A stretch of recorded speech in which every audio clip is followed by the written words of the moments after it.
Hey guys, Jordan from Arcade Tunes here. Today we have a 2019 BMW M550. It has Catless downpipes, a straight pipe exhaust, and a front mount intake that they made, which puts the air filters in the grills similar to most front mount intakes on the market. It has a few weird bends in it, so I'm not really sure how beneficial it is over stock. But I mean, it sounds cool. That's what the guy was going for. The exhaust is a little bit louder. Once again, what he was going for. So he's sort of kind of happy with the noise so far. So now he just wants some more power. We're gonna do some baseline pulls, see where we're at, tune it, see what we can get out of it today, and go from there.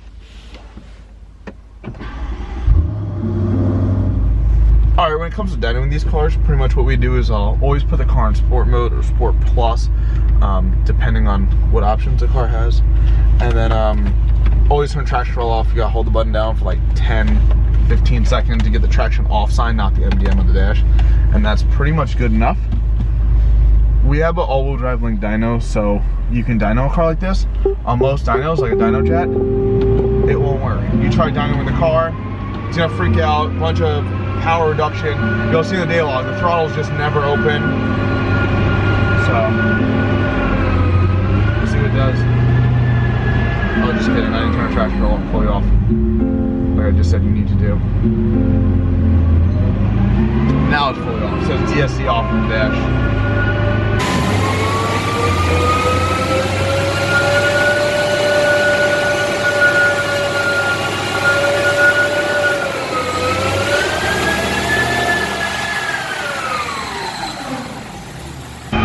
First hit, 440 wheel horsepower.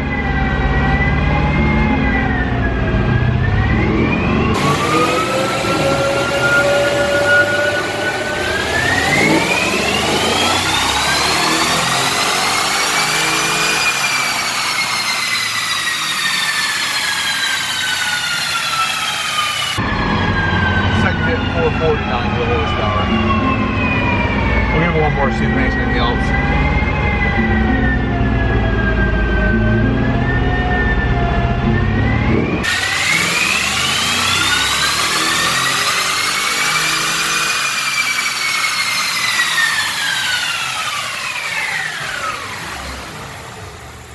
.451 it looks like from here. Alright, cool. Alright guys, so after doing some like dyno pulls in this car, I got some data logs of it. I'm not showing everything. I sort of kind of hate showing data logs because it shows a lot of info that we figure out and fix. But this green line is the throttle. I mean, like down low where I first floor it, I'm seeing 30%. I'm seeing like initially, I'm floored here. This throttle actual opening, right? And this is boost pressure. I'm seeing 40% throttle opening, 30. It ramps up. We get to over here, we reach 100% throttle opening, and then boom, the throttle closes right back up. Throttle closes right back up to 59%, and then it goes back up to 89, and then it goes down to 53, and it goes open again, and then I'm lifting off the gas because we're already about to hit the rev limiter. Up here, if you look at boost, the boost line over here, while it increases and then just dips a hair, if your throttle's only open to 60%, and then over here 60% again, you're never going to make the right amount of power. The peak boost is 1792 HPA, ends up being 11.29 peak boost on this car, and it made 450, let's just say, on average horsepower. So I mean, I'm gonna now tune it. I've already done a few of these, so we're gonna just put like the off-the-shelf tune in it, data log it to make sure everything's good, and go from there. Tune's all loaded up, ECU's unlocked, flash, ready to go. We're gonna do a few hits like this, see where it sits. If I need to tweak anything, I'll tweak it. It should be pretty good from the get-go. So we'll see though.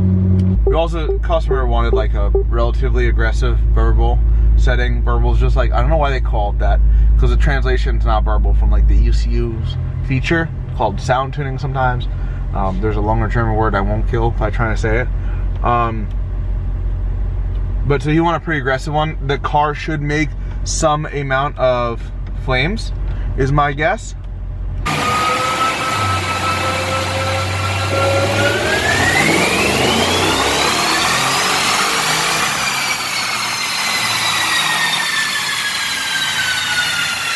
That first hit made, so I don't know what it is. First hit made 548 wheel horsepower. So pretty big, about 100 foot-pounds torque also gained. We'll do a few more hits though, see where we're at.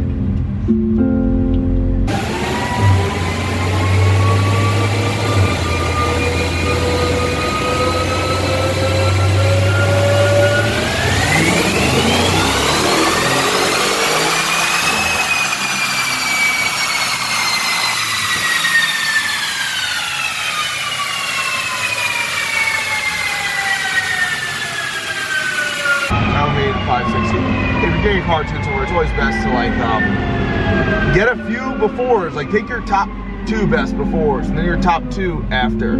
You don't want just that one dyno sheet that reads 10, 15 higher. It's like not that realistic. It's always best to have like an average on things.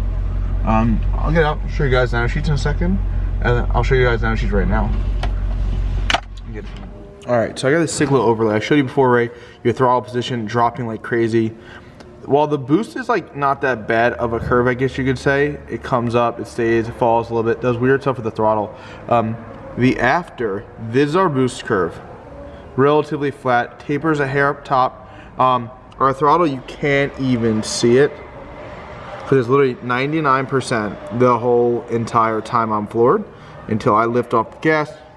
Pressure spikes a hair when I lift off, which is completely normal. But I mean, I am floored and there's nothing weird going on. So even though the boost only increased, I would say a small amount.